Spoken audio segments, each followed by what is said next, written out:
अनुराधा शारदा आप सबका धन्यवाद देना चाहती हूँ कि आपने हमारे वीडियोस देखे, सराहे, उन पर अपने कमेंट्स और अपने सुझाव दिए। आज हम चंद्रशेखर जी के साथ जुड़े हैं। सर, बहुत बहुत प्रणाम। नमस्कार। और हमारे साथ सर की जर्नी पूरी एक साल, लगभग एक साल की हो गई है। तो सर, उसके लिए भी बहुत बहुत अभिनंदन। इससे आपको भी हमें हमें सहन करने के लिए आपको भी अभिनंदन। अरे नहीं सर, ये मेरा सौभाग्य है कि आप हमारे चैनल पर इतनी सुंदर, और सर ये आप लोगों का ही चैनल है क्योंकि आप लोगों के कारण ही शोभा है। और सर आपने जेमिनी के इतने सुंदर सूत्र हमें एकदम साफ, जैसे आप हमेशा बोलते हैं कि लोग ये बोलते हैं कि सूत्र है और इजी है।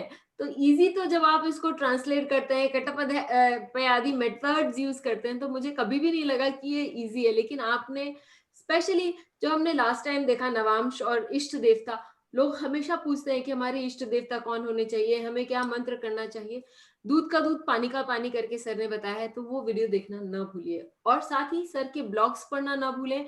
सर का अपना एक चैनल है, उन पर बहुत सारे वीडियोस हैं जो सर ने डाले हैं, और सर ने बहुत सारा सुंदर ढंग से उसको बताया है।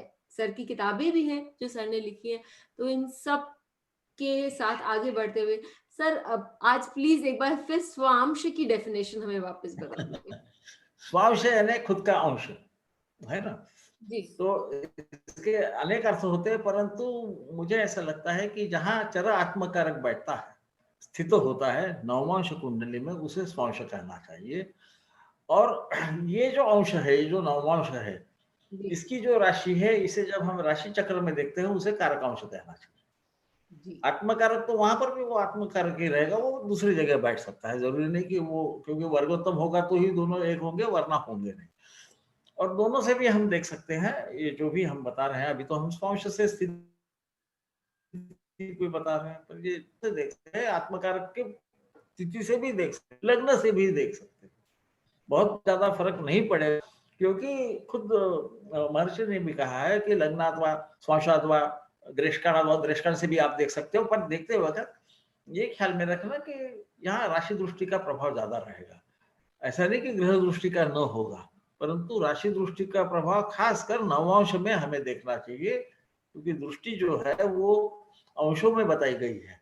और 30 अंश, 60 अंश, 90 अंश यानी केंद्र, 120 यानी त्रिकोण, ये इसकी व्याख्या पाराशर जी ने बहुत अच्छे ढंग से की है। उसे हम दृष्टि बल बोलते हैं, जैसा ग्रह बल है, भाव बल है, वैसा दृष्टि बल है। तो वो यहाँ न देखते हुए, मेरा ऐसा मत है, हर एक का अलग अलग मत हो सकता है, उसमें कोई बात नहीं है, कुछ भी नहीं है। और दृष्टि का मतलब इनका प्रभाव, इसे समझ लीजिए। दृष्टि यानी आंखों से तो देखेंगे नहीं ग्रह, तो वो तो जी। सभी तरफ से प्रज्वलित है, सभी तरफ से वो चमकते हैं, वो सभी तरफ से देख सकते हैं। जी। तो ये प्रभाव है। तो हम अभी देखेंगे कि पिछले हमने जो हमारा संभाषण हुआ, इसमें हमने देखा कि इष्ट देवता कैसी देखना है, क्यों देखना है, स्वांश से कहाँ पर क्या हो के 12वें में रह के क्या होता है, या अमात्य कारक से षष्ठ में कोई ग्रह हो तो वो क्या बताता है। जहाँ ग्रह न हो वहां ग्रह का स्वामी, वो घर का स्वामी पकड़ना चाहिए, तो उस पर से भी प्रभाव देखना चाहिए। इसके बारे में हमने काफी चर्चा की। जी। अब हम आगे बढ़ रहे हैं, ये भी मानसिक है, मंत्र के बारे में है, क्योंकि आखिर में विष्णु देवता का जो हम पूजन करते हैं, या जो उन्हें हम शांत करने की प्रयत्न करते हैं, या उन्हें खुश करने की, प्रसन्न करने की हम जो पराकाष्ठा करते हैं, वो मंत्र के जरिए ही होती है। जी। पूजा वगैरह तो बाहरी दिखावा है ना? मन को मनना त्रयती मंत्र है, मन को मंत्र से रक्षण होता है। अब हम इसी मंत्र को दूसरी जगह ले जा रहे हैं। यहाँ हम कह रहे त्रिकोणे पाप द्वये मांत्रिक। इसका मतलब स्वांश से त्रिकोण में जो भी राशियां स्थित हो, स्वांश से त्रिकोण में राशियां का मतलब नवमांश राशियां, नवमांश में नवमांश स्थिति से हम देखेंगे, यदि दोनों त्रिकोणों में पाप ग्रह स्थित हो, तब वो जातक मांत्रिक होता है। इसका मतलब उसको मंत्र का ज्ञान होता है, मंत्र का प्रयोग कैसा करना, इसका भी उसे ज्ञान होता है। इस अर्थ में मांत्रिकों को हमने समझना चाहिए। अब ये मांत्रिक होता है तो क्या ये हर वक्त अच्छा मांत्रिक होगा, बुरा मार्ग हम सुनते रहते हैं, वाम मार्ग, दक्षिण मार्ग आदि। तो उसका आगे बताया गया है, पाप दृष्टे निग्रह। पाप यदि होगा तो ये निग्रह करेगा। निग्रह यानी अपने यहाँ तो बोलते हैं इसको बांध दिया क्या किसी ने जी। मंत्र से, है ना, तो उसी को निग्रह बोलते हैं। निग्रह का मतलब किसी चीज को पक्का करना। मैंने निग्रह किया है, मैं ऐसा करूंगा, यानी इससे मैं अलग कहीं नहीं जाऊंगा। तो ये किसे निग्रह करते हैं? ये मन को करते हैं। मननात् त्रायतीति मंत्र। त्रिकोण में पाप क्यों?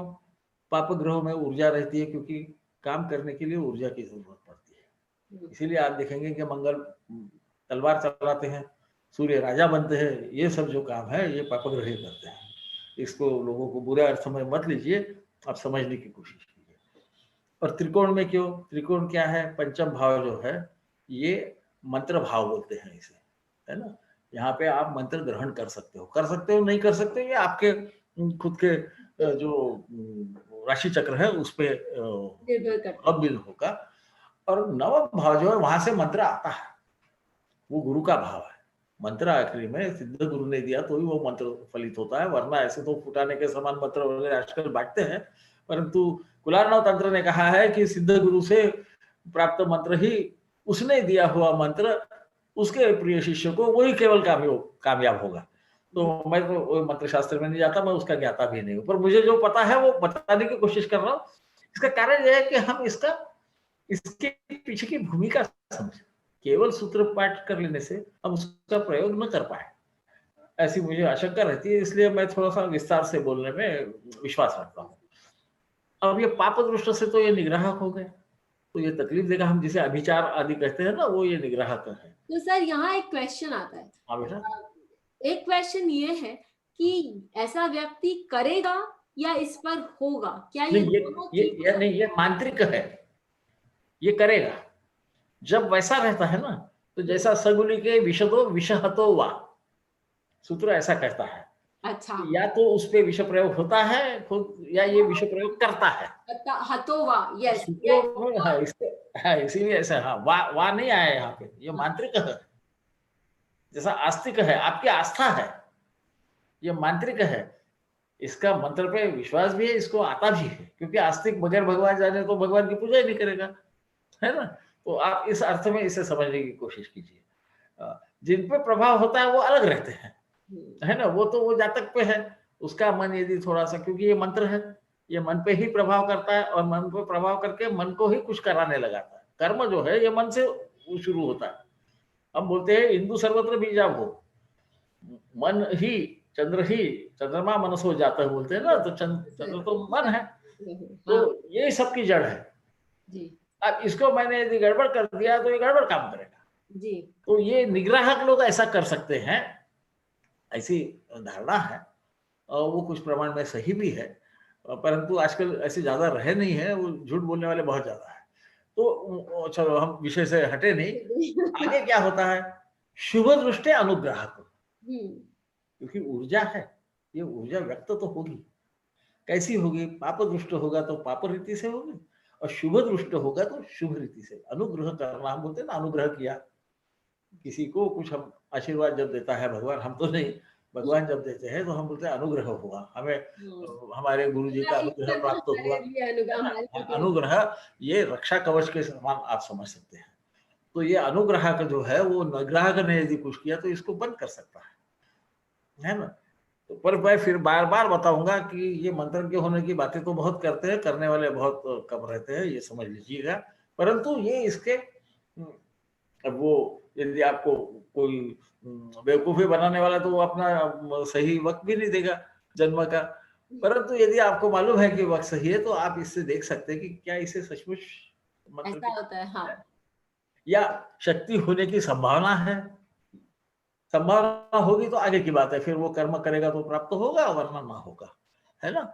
ये मैं इसलिए ज्यादा समझाने की कोशिश कर रहा हूँ कि इसके बारे में काफी भ्रांति होती है, और मेरे पे कुछ तो भी कर दिया ऐसा समझते हैं। आज ही मैं बात कर रहा था कि मैंने डेयरी भी की है, तो मुझे जानवर बहुत अच्छे लगते हैं। तो कभी कभी गायों के स्तन से खून आता है। हाँ। वो जो गोपालक है ना, वो बोलते हैं इस पे किसी ने तो भी करनी कर दी। तो तो इसको वो धुआ देते हैं, फिर वो ठीक हो जाएगी। तो खैर मैंने बोला कि वो कोई ज़रूरत नहीं है, तो गौ माता है, उस पे कोई करनी-वरनी नहीं कर सकता। तो मैंने कुछ उसको, मैं थोड़ा होम्योपैथी उसलिए सीख लिया था, तो उसको दवा दे दी, वो ठीक भी हो गई। तो बोले, "आपने किसी को तो भी बुला के ही किया होगा। तो आप समझने की कोशिश कीजिए।" तो कभी ऐसा भ्रम हो जाता है। मेरे को बार-बार अपयश आने पे मेरे पे किसी ने कुछ किया है क्या? पहले ये समझिए कि हमें भगवान कृष्ण ने कहा है कि आपके कर्म के हम आपको फल देते हैं। हुँ, है ना? तो इसे भी ध्यान में रखना अच्छा होगा। वो योगेश्वर थे, वो कर्म योग आदि सब सब योग सिखाते हैं, तो कभी थोड़ा बस पढ़ लेना चाहिए, हमारे ज्योतिषों में भी पढ़ना चाहिए। तो अब हम आगे जाते हैं। अब ये मन का हो गया, अब तन का क्या होगा? तो तन का ये होगा कि शुक्रेंदो शुक्र दुष्टे रसवादी। शुक्र का अर्थ होता है एक। हुँ, हाँ, तो इसे ख्याल में रखो। तो शुक्रेंदु भी है, शुक्र और इंदु यानी चंद्र, ये दोनों एक में साथ है, उस पे शुक्र कैसा दृष्टि डालेगा ऐसा ना सोचिए। थोड़ा सा विवेक का हमारा प्रयोग करके हम जब सूत्रों को देखते हैं, और ऐसा तो नीलकंठ जी आदि, के राव साहब, संजय रथ, बहुत लोगों ने, के वेंकर, हिरंगठी रंगाचारी, मधुरा कृष्णमूर्ति, ऐसे विद्वानों ने उसको काफी सुलझाया हुआ है। फिर भी इसमें गड़बड़ कभी कभी हो जाती है, तो उसमें कोई अचरज नहीं है। तो यहाँ ऐसा कहा गया है, यदि स्वांश में चंद्र हो और उस पे शुक्र अपनी नजर डाले, अपनी दृष्टि डाले, यानी अपना प्रभाव डाले, यहाँ हम राशि दृष्टिया ही समझना पर्याप्त होगा, योग्य होगा। क्योंकि हम ये नवमांश कुंडली में देख रहे हैं, नवमांश चक्र में देख रहे हैं। कभी मैं चक्र बोलता हूँ, कुंडली बोलता हूँ, तो आप मुझे माफ कीजिए। तो तब जो आदमी है, ये रसायन का तज्ञ होगा। रसायन के तज्ञ के अनेक अर्थ निकलते हैं। इसमें दवाई बनाने वाला भी हो सकता है, वो जिसे हम हुँ, फार्मास्यूटिकल बोलते हैं। ये बाकी रसायन में भी हो सकता है, जिसे हम केमिकल्स बोलते हैं। और हमें यदि आगे जाना चाहिए, जैसा मैं कभी कभी जाता हूँ, तो ये पेंट वेंट का भी मैन्युफैक्चरर शुक्र है ना, वो खराब चीजों को खूबसूरत भी बनाता है, पर वहां पर भी केमिकल्स ही आते हैं। तो ऐसी जो चीजें हैं, उसमें ये प्रवीण होता है। सर एक छोटी-सी बात यहाँ मैं ज़रूर पूछना चाहूँगी आपसे। हाँ बेटी। सर हम जनरली देखते हैं कि जनरली लोग एस्ट्रोलॉजर्स के पास आते हैं, तो ये हम्म, पूछते हैं कि ये कब होगा, ये कैसे होगा, ये किस समय हो सकता है। हम्म, लोग समय को प्रधानता ज़्यादा देते हैं कोई भी कार्य पूछने के हाँ लिए। हाँ हाँ हाँ। लेकिन एनालिसिस जिसे कहेंगे या अपॉर्च्युनिटीज़ जो आपसे मैंने समझा या बाकी सब बड़ों से मैं समझ रही हूँ कि हमें जो हमारा चार्ट है वो एक अपॉर्च्युनिटीज़ खोल के रखता है हमारे सामने कि भई जो आपने पहले भी बोला कि it's a chart of probability कुछ भी हो यस, सकता है। करेक्ट। तो हमें बहुत सारी प्रोबेबिलिटी सामने मिलती हैं और फिर हम जो पथ ले लेते हैं उस पथ से आगे हमारे कर्म पथ जुड़ते जाते हैं, कर्म जुड़ते करेक्ट। जाते हैं। तो सर हम एस्ट्रोलॉजर के पास हमें क्योंकि आप बड़े हैं, आपने बहुत लाइव देखी है, आपने बहुत सारे चार्ट्स एनालाइज करे। तो जी। केवल हमें खाली समय पूछने के लिए जाना चाहिए कि उनसे ऑप्शंस और साथ ही क्या हम कर सकते हैं, इसमें क्या सुधार ला सकते हैं, ये भी पूछने जाना चाहिए। क्योंकि हम जाते हैं तो एक mind frame, fixed mind frame से चले नहीं, जाते मैं समझ गया। अब मेरा मत ये है कि यदि सचमुच कुछ तकलीफ है, तो ही जाना चाहिए, क्योंकि हैं। ये कोई एंटरटेनमेंट का शास्त्र है नहीं। जी। है ना? हाँ, होता क्या है, लोग वो सुनने को जाते हैं जो उनको सुनने की इच्छा रहती है। हुँ, तो एक तो उन्होंने वैसा समझना भी नहीं चाहिए, और ज्योतिषी ने भी उनको वो नहीं सुनाना जो उनको सुनना चाहिए, जो उसको समझना वो बताना चाहिए। एक ये संभावनाओं का शास्त्र है, इसमें कोई शक नहीं है ना? हाँ, क्योंकि आप भी पाराशरी आदि पढ़ोगे तो आपको दिखेगा कि वो बोलते हैं कि फलाने ऋषि ऐसा बताते हैं, मुझे ऐसा लगता है। इसे इसे हमने देखना चाहिए, और पाराशर के लेवल के हम कोई भी नहीं है, जी, या जैमिनी के, या जो भी विद्वान है उनके उनके सामने हम कुछ भी नहीं है। जी। ये पहले हम ग्राह्य कर ले तो हमें ज्ञान आएगा। खाली प्याले में आप दूध डाल सकते हो, भरे प्याले में तो कुछ नहीं डाल सकते। हुँ, तो हाँ, तो मैं कभी मैं उपमा जरा गड़बड़ करके देता हूँ, पर आप समझ लीजिए, जाने वाले ने विशिष्ट प्रश्न लेके जाना चाहिए। मेरा ऐसा कहना है, ज्योतिष ने भी उसको पूछे, तुझे क्या तकलीफ है वो मुझे बता, फिर मैं मेरा मत दूंगा। फिर मैं क्या हो सकता है या क्या कर्म करने से ये फल प्राप्त होने की संभावना है, ये बता सकता हूँ। फल प्राप्त तुझे करना है तेरे कर्म से। मैं ये भी समय बता सकता हूँ कि इस वक़्त होने की संभावना है। इस वक़्त क्या होने की संभावना है? इस वक़्त अच्छा भी होने की संभावना है, बुरा भी होने की संभावना है। हाँ, इस एरिया में अच्छा होगा यदि तू इस ढंग से कर्म करेगा। ये मुझे लगता है कि हमारा काम है। हाँ, वरना कुछ भी पूछते हैं, मुझे भी मालूम है, तो मैं बोलता हूँ कि भई देखो, आपका सही क्या प्रॉब्लम है वो बताइए। मुझे ख़ैर मेरे उम्र में वक़्त भी नहीं है, तो मैं बोलता हूँ मुझे ज़्यादा तकलीफ़ मत दीजिए। एक ही प्रश्न पूछो जो महत्व का है, ताकि मैं भाव पहले निश्चित करूँ। भाव निश्चित करने के बाद में आपकी शक्ति और आपकी क्षीणता कहाँ है ये समझूँ। और उसके बाद में मैं मुझे जो बताना है वो बताऊँ। समय में भी मैं बताऊँगा, परंतु समय का तो अतिक्रमण कभी करना नहीं चाहिए। ऐसा बोलते हैं काल ही सबसे बड़ा है, कालाय तस्मै नमः हम कहते हैं। परंतु इसका मतलब ये नहीं है कि उस समय पे खुद ब खुद कुछ हो जाएगा, कुछ भी नहीं होगा। भगवान कृष्ण ने अर्जुन को समझाया, है ना? हुँ, तो वो गीता तो पढ़नी चाहिए, उसमें भी ज्योतिष है, पढ़ते नहीं है ज्योतिषी तो ठीक है, वो अलग बात है। अब हमारे उम्र में यही काम है पढ़ना, तो क्या उन्होंने बताया कि भई मैं नहीं लड़ना चाहता। तो उन्होंने बोला नहीं लड़ना चाहता तो ठीक है, परंतु तू नहीं लड़ेगा तो तेरी बदनामी होगी। हुँ, तुझे ये संधि आई है।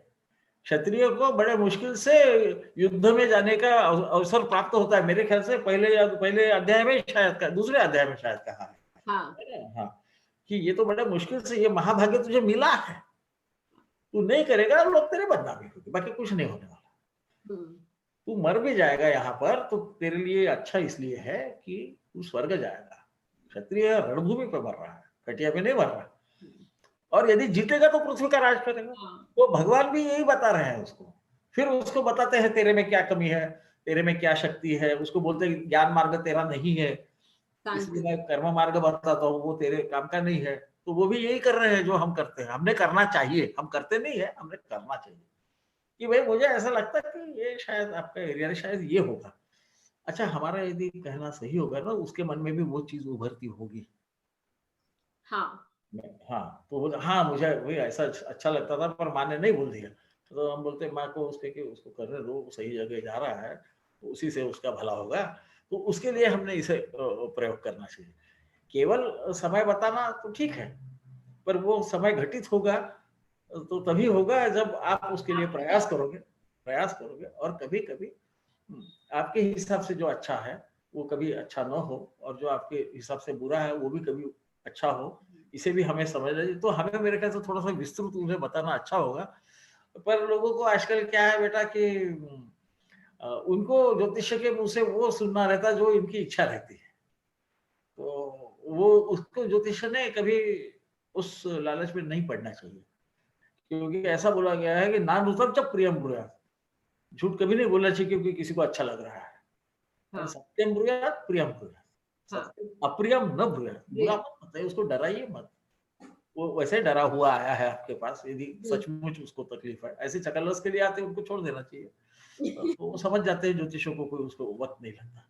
इतने लोग आते हैं तो बगैर कुंडली देखे भी आप समझ सकते हो। तो मेरा भी ये कहना है कि संभावना है बता इस वक़्त करेंगे तो संभवतः इस वक़्त ये होने की संभावना है। तो थैंक आपका जो भविष्य कथन है वो कभी व्यर्थ नहीं जाएगा। ओह! ऐसा thank you sir, thank you sir. अब मैं भटक जाता हूँ, तो कहीं भी पूछ लेती हो तो मैं भूल जाता हूँ, नहीं तो फिर फिर तो पर ये महत्व का है, महत्व का है। जो आपने प्रश्न पूछा बहुत महत्व का है। Thank you sir. अब ये शुक्रेंदु शुक्रदुष्टे रसवादी तो हो गया, ये केमिकल में मास्टर हो गया, फार्मास्यूटिकल में हो गया, आजकल के ज़माने में हम बोलेंगे तो पेंट टेक्नोलॉजी में हो गया, ये आदि तो हो ही गया। आगे क्या होगा?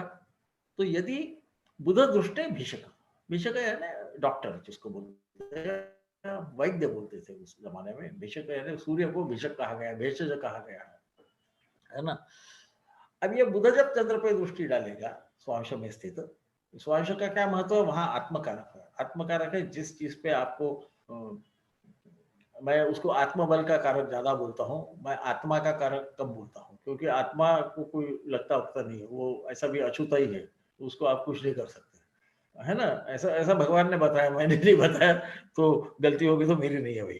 तो क्या होता है कि चंद्र को वनस्पति का राजा कहा गया है। जी। और जिस ज़माने में ये लिखा गया तो हम वनस्पतियों से ही दवाइयाँ बनाते थे, है ना?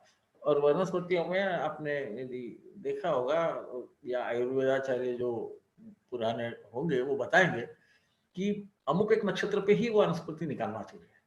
हाँ। क्योंकि उसी वक़्त उसमें जो केमिकल्स है, वो जो एस्टर्स वगैरह रहते हैं, वो पूर्ण प्रमाण में रहते हैं। जी। उसको 1 दिन पहले जाके उसको आमंत्रण देना आदि उसकी विधि है, हाँ। तो वो आप करो ना करो पर उसी वक़्त हमें निकालना पड़ता है। हम्म, और ये नक्षत्रों का पति तो चंद्र है, चंद्र। तो चंद्र का उसका संबंध आपको समझ जाएगा, है ना? अच्छा चंद्र माँ भी है, तो आपकी रक्षा करने वाली तो माँ ही रहती है पहले, है ना? पिता तो बाद में आता है, तेरा लड़का ऐसा कर रहा है देख ले बोलता है ना? हमारे समान होगा तो। तो माताएँ खुश हो जाएँगी मेरे पे और पिता नाराज़ हो जाएँगे, पर जो सच है वो सच ही रहता है। जी। सूर्य प्रखर रहता है, चंद्र शांत रहता है, दोनों भी उजाला देते हैं। जी सर। तो जब बुध उस पे देखता है तो वो क्या करता है? वो वनस्पति की समझ देता है। जी। क्योंकि बुध का जो स्वभाव है वो किसी भी चीज को तत्काल ग्रहण करने का है। देखिए वैद्य आता है उसके पास वक्त नहीं है कि 2 दिन के बाद में आओ, आजकल तो करते हैं वो रिपोर्ट आने का है वगैरह करके, पर अच्छे वैद्य के पास उसके लिए समय नहीं है। वो जो उसका जो बीमार पड़ा है उसका इलाज चालू करना है तत्काल, बाद में फिर वो जो भी करता रहे, इसके लिए बुध की आवश्यकता पड़ती है ना? तो ये बुध जब चंद्र पे दिखेगा तो इसे इस जातक को क्या देना ये समझेगा। इसका अर्थ ऐसे लोग अच्छे डॉक्टर्स हो सकते हैं। इसमें आप शल्य चिकित्सक भी पकड़ो, परंतु फिर आप बोलोगे मंगल का क्या हुआ? नहीं, वो मंगल भी रहेगा। ये उसकी विशेषताएं बता रहे हैं, बाकी वो क्या कर्म करेगा वो बाकी ग्रह दिखाएंगे, है ना? शस्त्र से जो काम करना है उसमें मंगल का अधिकार है, हमें बताने की जरूरत नहीं है, वो तो आप देखोगे। ये उपदेश और व्याख्या से ये कुछ विशेष विषय पे बता रहे हैं महर्षि जी, इसे हम कई बार भूल जाते हैं। वो बोलते हैं कि सीधा उड़ूदाया सीधा, तो हाँ। बाकी सब पढ़ लो, मैं ये कुछ विशेष चीजें आपको बता रहा हूँ, है ना? तो इस कारण उसका अधिकार रोग पे है, इसलिए वो अच्छा होगा। नहीं तो डॉक्टर तो हो ही जाएंगे। आजकल तो वो प्राइवेट एजुकेशन सोसाइटी में वो पैकेज मिलता है, इतने पैसे तो डॉक्टर करा देंगे। पर अच्छा होगा कि नहीं इसके लिए ये एक उसके क्या है कुंजी है, हम बोल सकते हैं हिंदी में, है ना? तो ये कुंजी है, इसे हमने इसको विचार पूर्वक इसका प्रयोग करना चाहिए। क्योंकि जो आजकल डॉक्टर भी होगा तो वो कोई दिमाग का होगा तो वहाँ चंद्र का संबंध आएगा, है ना? कोई स्किन का होगा तो वहाँ पर बुध का संबंध आएगा। कारकत्वों को कभी ना भूलिए। जी। ये तो मैं सूत्रों के बाहर बता रहा हूँ, पर मुझे जो समझता है वही बताने की मैं चेष्टा करते रहता हूँ। अब ये हो गया, अब आपका वैद्य भी हो गया। अब क्या है? तो अब तो नैसर्गिक है कि आगे क्या होगा, तो बीमारी आएगी, हाँ। है ना? तो चापे चंद्र, अब यहाँ पे वो पुराना खत्म हो गया, वो त्रिकोण हो गया, जी। स्वांश में भी स्थिति हो गई। जी। अब आया है चापे, चापे का अर्थ चार, अच्छा अच्छा जी। कटपयादि से, इसलिए मैंने वो ये जो अपनी पीपीटी है ना नीचे में वो क्यों आता है चार, वो लिख दिया है ताकि जिनको उत्सुकता है वो समझ सके, खुद ही समझ। चापे चंद्रे शुक्र दृष्टे पांडुष्टृ, चतुर्थ में स्वांश से यदि चंद्र हो और उस पर यदि शुक्र दृष्टि डाल रहा है, यानी शुक्र का प्रभाव, यहाँ पर सब दृष्टियां आदि मेरे मन से राशि दृष्टि ही देखना चाहिए, क्योंकि हम स्वांश में देख रहे हैं, नवांश कुंडली में देख रहे हैं। हम्म, वहां 3 डिग्री यानी 13-20 के आगे जाने के बाद भी चतुर्थ दृष्टि से देखेगा ग्रह, तो ऐसा नहीं होता है ना? हम ग्रह भाव बल और दृष्टि बल जब देखते हैं तो हम 30 के मल्टीपल में देखते हैं उसे। जी। कभी कभी अंग्रेजी शब्द आ जाते हैं, मुझे माफ कर दीजिएगा, ज्यादा भाषाओं में बोलना नहीं चाहिए, ऐसे मेरे पिताजी बोलते थे, पर क्या करें, सीख लिए तो बोलेंगे। तो ये पांडुश्वित्री क्या है, यहाँ भी कुछ विद्वानों में मतभेद है। किसी का मानना है कि ये कुष्ठ रोग की तरफ इशारा कर रहा है। मुझे ऐसा लगता है ये कुष्ठ रोग न होते हुए, ये जिसको हम ल्यूकोडर्मा बोलते हैं, कोड़ बोलते हैं, ये कोड़ की बात कर रहे हैं। क्योंकि दोनों सफेद ग्रह हैं, आपने देखा होगा दोनों सित हैं, है ना, एक का तो नाम ही सीता है, चंद्र खुद भी राइट। सफेद ही है। तो मुझे ऐसा लगता है, और ये दोनों भी ऐसे तो शुभ ग्रह है, तो ये जरा शुभ दृष्टि से तकलीफ देंगे, तकलीफ भी देते वक्त शुभ ग्रह शुभ दृष्टि से देंगे, पाप ग्रह पाप दृष्टि से देंगे, है ना। तो ये मुझे ऐसा लगता है कि ये कोड के तरफ इशारा कर रहा है, जो सफेद पट्टे पड़ जाते हैं ना, उसकी बात ये कर रहे हैं, ऐसा मेरा अपना मानना है। कुछ लोगों ने इसे कुष्ठ रोग भी कहा गया है, लेप्रेसी जिसे बोलते हैं वो भी कहा है। मेरा वैयक्तिक मत मैंने बता दिया। और देखिए, यहाँ आपको चंद्र पे सबकी दृष्टि दिखेगी। क्यों दिखेगी? चंद्र का रक्त पे भी अधिकार है, और ये सब रोग रक्तों में ही कुछ न कुछ तकलीफें आने से होती है। लिकोडर्मा में वो मेलानाइन तैयार नहीं होता, इसलिए वो सफेद होने लगता है ना। मेलानाइन नाम का एक द्रव्य रहता है जो रंग देता है, तो वो गड़बड़ हो जाती है।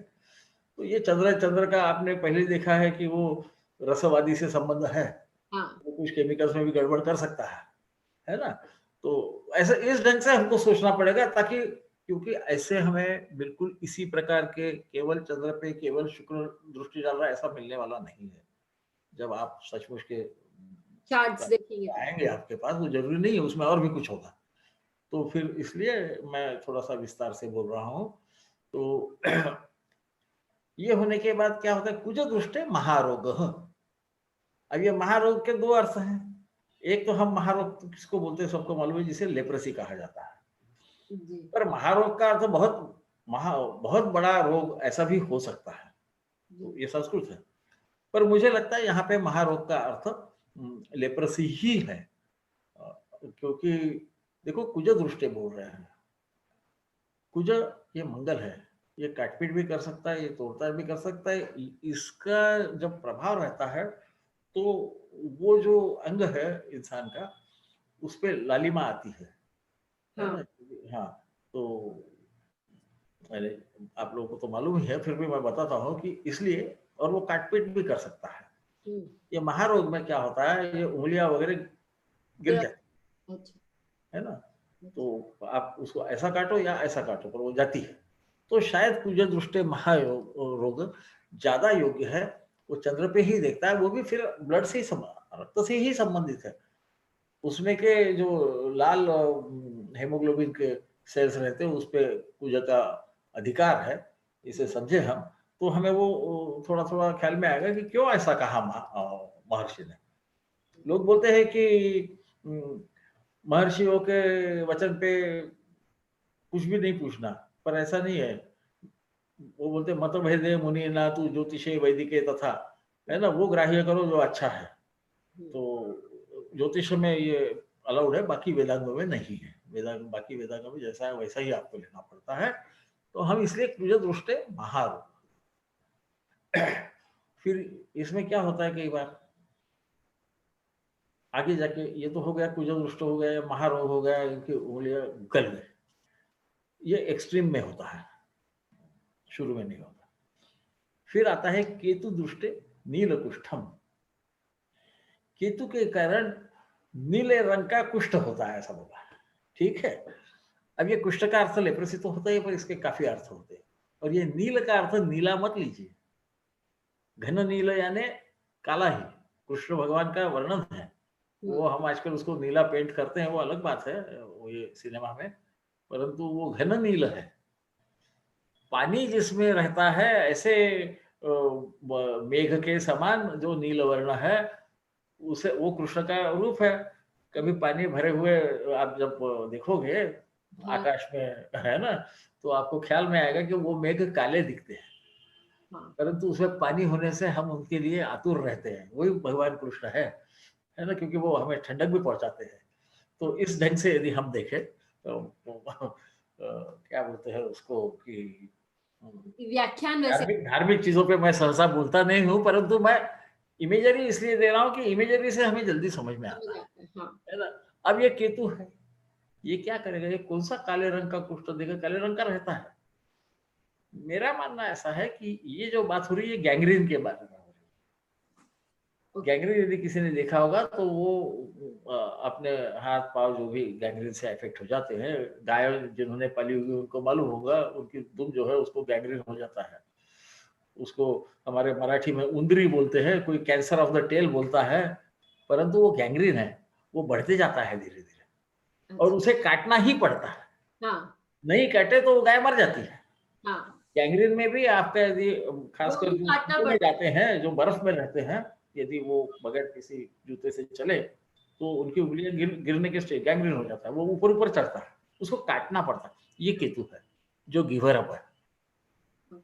ये भी मंगल के समान है, इसका भी अधिकार काट-पीट पे हाँ, है ना? तो मुझे लगता है ये नीलकुष्ठ जो है, ये गैंग्रीन के बारे में बोल रहा है। जैसा आपको अनुभव आएगा, आपके पास राशि चक्र आते जाएँगे, तो इसको देखना क्या होता है और फिर इसका करना क्या?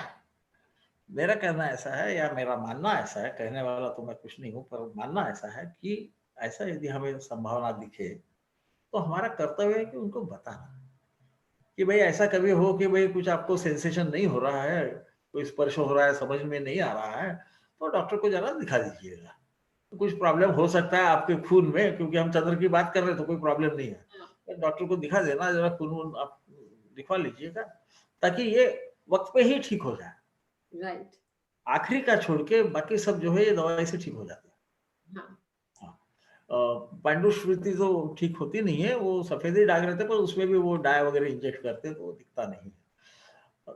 आखिरी का जो है वो केतु है, वो लेके जाएगा अपना चीज़ जो है तो उसको बोलेंगे कि जल्दी इसको काट दे। वो हाँ, वक़्त मत देखे वो ठीक है। मरते-मरते तेरी टाँग पूरी काट दे, वो अंगूठा कर दिया तो जाने दो उसको, कोई बात नहीं है ना? क्या है, कृष्ण को अर्पण कर दिया ऐसा समझ के उसको दे देने का, नील वाले को नील दे देंगे और हम खुशी से रहेंगे। ये ज्योतिषी का कर्तव्य है ऐसी मेरी धारणा है।